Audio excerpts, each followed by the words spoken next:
એસઆઈઆરની કામગીરીને વેગ આપવા માટે વડોદરા મહાનગરપાલિકાના મ્યુનિસિપલ કમિશનર અરુણ મહેશ બાબુની સ્પેશિયલ ડીઈઓ તરીકે નિમણૂક કરવામાં આવી છે. હાલ ગુજરાતભરમાં એસઆઈઆરની કામગીરી ચાલી રહી છે.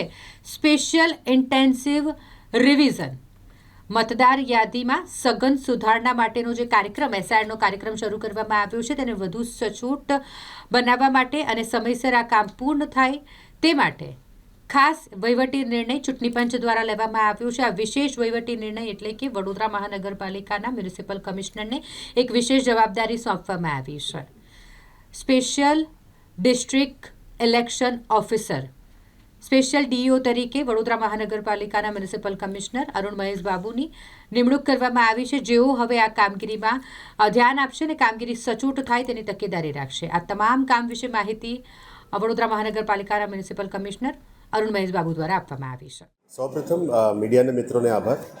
આપ તમામ જાણો છો કે ગઈકાલે ગાંધીનગરના મીટિંગ પછી ઇલેક્શન કમિશન દ્વારા મહાનગરપાલિકાઓની વિસ્તારમાં સ્પેશિયલ ડીઈઓ તરીકે અને એડિશનલ ડીઈઓ તરીકે મ્યુનિસિપલ કમિશનરની નિમણૂક ગઈકાલની ઓર્ડરમાં ઇસ્યુ કરવામાં આવી છે. આ ખાસ સ્પેશિયલ ઇન્ટેન્સિવ રિવિઝન જે લગભગ 2002 પછી 2025માં અત્યારે 12 સ્ટેટ્સમાં કરવામાં આવી રહ્યા છે. આ સંદર્ભમાં ગુજરાતમાં પણ અત્યારે આ કામગીરી શરૂ કરી દેવામાં આવી છે. એમાં ડિસ્ટ્રિક્ટ ઇલેક્શન ઓફિસર અને કલેક્ટરશ્રીના ટીમ દ્વારા આ કામગીરી શરૂ કરી દેવામાં આવી છે.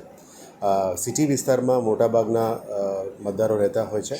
એ ધ્યાને લઈને ઇલેક્શન કમિશન દ્વારા સિટી વિસ્તાર માટે મ્યુનિસિપલ કમિશનરને સ્પેશિયલ ડીઈઓ અને એડિશનલ ડીઈઓ તરીકે ઓર્ડર અત્યારે કરવામાં આવી રહ્યા છે. એટલે મહાનગરપાલિકાના ટીમ પણ આજ અમે ઓર્ડર કરી રહ્યા છે. લગભગ 1250 કર્મચારીઓને ઇલેક્શનની કામગીરીમાં આજથી અમે ઓર્ડર કરી રહ્યા છે અને એમની ફર્સ્ટ ટ્રેનિંગ આજે સાંજે લગભગ 4 વાગે સયાજી નગરગૃહ ખાતે અમે આયોજન કરી છે. એમાં સંયુક્ત રીતે મહાનગરપાલિકા અને કલેક્ટર ઓફિસની ટીમ દ્વારા ડેપ્યુટી ડીઓ અને અહીંયા વડોદરા મહાનગરપાલિકામાં જે ડેપ્યુટી કમિશનર રાજપૂત અને ગંગાસિંહની નેતૃત્વમાં કામગીરી થનાર છે. આની ટૂંક મુદ્દા એ છે કે સ્પેશિયલ ઇન્ટેન્સિવ રિવિઝન એટલા માટે કરતા હોય છે કે હિસ્ટોરિકલી જે એરર્સ હોય છે એને ક્યુમ્યુલેટિવ સ્પેશિયલ ઇન્ટેન્સિવ રિવિઝનથી અમે સુધારો કરતા હોય છે, જેથી કરીને કોઈનું અલગ અલગ જગ્યામાં બે જગ્યામાં પણ નામ હોઈ શકે, એકસાથે એનું ડિલિશન થઈ શકે. કારણ કે 1 person 1 vote above 18 years of age rule છે. એટલે કંઈ બોગસ વોટર્સ હોય, અદરવાઇઝ ભૂતિયા વોટર્સ હોય, કોઈ ડુપ્લિકેટ વોટર્સ હોય, એને યાદીમાંથી ઇલેક્ટોરલ રોલમાંથી સુધારા કરવાનું જે કામગીરી છે એ અત્યારે હાથ ધરવામાં આવી રહ્યા છે. આ 2 મહિનાની અંતર્ગત કરીને ડિસેમ્બર 27 અપ્રોક્સિમેટલી અને જાન્યુઆરી મહિના પહેલાં રોલ પબ્લિશ કરવાનું પ્રક્રિયા અત્યારે ઇલેક્શન કમિશન દ્વારા કરવામાં આવી રહ્યા છે. આ જ સંદર્ભમાં અત્યારે એન્યુમરેશન ફોર્મ, ઈએફ ફોર્મની વિતરણ, ઈએફ ફોર્મની બીએલઓની ઘરેની મુલાકાત અને જે પણ ફેમિલી ટ્રી છે, માની લો ગ્રાન્ડફાધર, ગ્રાન્ડમધર, પછી સન, મધર, ફાધર, પછી એમની પેઢી, આ પેઢીનું ફેમિલી ટ્રીનું મેપિંગ અને એન્યુમરેશન ફોર્મ જે અમે આપીએ છીએ એમાં વેરિફિકેશન માટે પણ અમે વિતરણ કરવાના છે. ખાસ કરીને બીએલઓનું કામગીરીમાં આપ જાણો છો કે કલેક્ટર ઓફિસ દ્વારા એમની નિમણૂક કરતા હોય છે જ્યારે પણ ઇલેક્શનની પ્રક્રિયા હાથ ધરવામાં આવતા હોય છે. એને વેગ આપતા અને સિટી વિસ્તારમાં વધારે મેક્સિમમ વોટર્સ હોય એને પણ આ કામગીરી વહેલા તકે કરવા માટે આ ઓર્ડર ઇસ્યુ કરી છે. અને આ પ્રક્રિયાને સપોર્ટ કરતાં આજથી આ ટ્રેનિંગ અને આવતીકાલથી આ કાર્યક્રમ અમે શરૂ કરી દેવાના છે. કલેક્ટરશ્રી સાથે મળીને આપણે ટીમ આવતીકાલથી અલગ અલગ સેન્ટર્સ ઉપર ફોર્મ એન્યુમરેશન, ફોર્મ ડિસ્ટ્રીબ્યુશન અને કલેક્શન એનું કામગીરી પણ શરૂ કરી દેવામાં આવશે.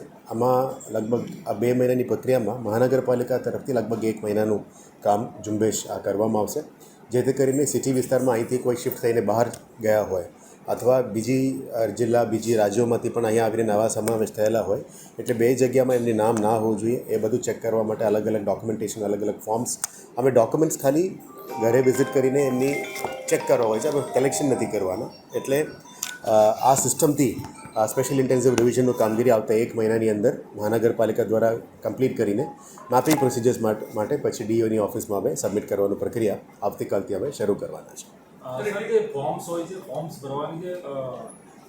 માહિતી અધિકારી આપતા હોય છે કે જાતે પછી નાગરિકને કરવાનું છે? આમાં કન્ફ્યુઝન છે નાગરિકને પણ. એમાં basically enumeration form EF form કહેવાય. EF ફોર્મની બેઝિકલી એક ફોર્મેટ છે. અમે ફોર્મેટ પણ આપણે ગુજરાતીમાં કરીને અમે પણ આપીશું. નોર્મલી નાગરિક પાસે હોતું નથી. આપણે પહેલાં EF ડિસ્ટ્રીબ્યુશન કરવું જોઈએ. કર્યા પછી એ ક્રોસ વેરિફિકેશન કરે. કદાચ ડોક્યુમેન્ટેશનમાં કંઈ ફેરફાર હોય, રેશન કાર્ડ પ્રમાણેનું નામ અલગ હોય અથવા નથી, એને વેરિફિકેશન કરવાનું છે. અને પ્રોસિજર કહે છે અમને કલેક્શન કરવાનું. પણ નોર્મલી અમે વેરિફિકેશન માટે BLOને મોકલતા હોય છે. એમાં પોલિટિકલ પાર્ટીઝ દ્વારા પણ એનું ક્રોસ વેરિફિકેશન થતા હોય છે. એટલે આ જે માહિતી છે, કન્ફ્યુઝન છે, એને દૂર કરવા માટે જ અમે આવતીકાલથી અલગ અલગ સેન્ટર્સ ઊભું કરવાના છે. જેને પણ એવું કંઈ ક્લારિફિકેશન લેવાનું છે, અદરવાઇઝ રીસબમિટ કરવાનું છે, આ સેન્ટર ઉપર આવીને આપ કરી શકો છો. કાલે ફર્સ્ટ ફેઝમાં અમે કરીને આ સેન્ટર્સની નોટિફિકેશન પણ કરવાના છે. મોટાભાગમાં આદિત્યગૃહ હોય, આપણા સ્કૂલ્સ હોય, અદરવાઇઝ કોલેજીસ, યુનિવર્સિટીઝ હોય, જ્યાંથી ડાયરેક્ટલી ડેટા એન્ટ્રી પણ થઈ શકે. અને જે BLO એપ છે, BLO એપમાંથી પણ નોટિફિકેશન્સ આવીને રેડ ફ્લેગ કરીને પણ આવી ગયું છે. એવા ઘરમાં અમે પહેલાં જ મોટાભાગમાં પ્રાયોરિટી આપવાના છે. એટલે આ કન્ફ્યુઝન દૂર રહે એના માટે આજ સાંજે જે ફરીથી ટ્રેનિંગ આપીને અમારા BLOs અને એમના જે વોલન્ટિયર્સ, આપણે BLOsને સપોર્ટ કરવા, ફાસ્ટ કામ કરવા માટે વોલન્ટિયર્સની પણ નિમણૂક કરવાના છે. એ તમામને ID કાર્ડ હોય છે, એના પોતાનો ID card, otherwise notified letter હોય છે. ઓર્ડર આજે ઇસ્યુ કરીશું. ઇસ્યુ કર્યા પછી એ લોકો તમામ જે પબ્લિકમાં, તમામ વોર્ડ્સમાં, સોસાયટીઝમાં જઈને આ માહિતી પણ આપશે. કોઈ કન્ફ્યુઝન હોય ને એને સમજાવવું પણ આ જવાબદારી છે. અમે આજથી આ કામગીરી શરૂ કરી દીધી. BMCના પોર્ટલ પર આની કઈ જાણકારી? ના, ECIની વેબસાઇટ ઉપર આની જાણકારી છે. VMC is not empowered for that. ECIની વેબસાઇટ ઉપર આ માહિતી છે. અને આજના ટ્રેનિંગ પછી જે માહિતી આપને જોઈએ છે એનું પણ અમે પ્રોપર રીતે પ્રેસ રિલીઝમાંથી તમને ઇસ્યુ કરીશું. ના, ઇટ ઇઝ એન્ટાયર પ્રોસેસ અમે કરીશું. બેઝિકલી DO કચેરી જે આખા ડિસ્ટ્રિક્ટ માટે કરી રહ્યા છે, સિટી માટે હવે અમે કરીશું. આ 1 મહિનાનું પ્રોસિજર બધું SARની કમ્પ્લીટ કરીને ડિસ્ટ્રીબ્યુશન અને કમ્પ્લીશન કલેક્શનનું કામગીરી કર્યા પછી મેપિંગનું પ્રોસિજર માટે અમે જે તે EROને અમે આપી દઈશું. એટલે આ 1 મહિના VMCના તમામ કર્મચારી જે ઓર્ડર કરી રહ્યા છે આ કામગીરીમાં એમની જે ચાલતા જ કામગીરી સિવાય આ કામગીરીમાં ઝુંબેશ તરીકે કામગીરી કરવી.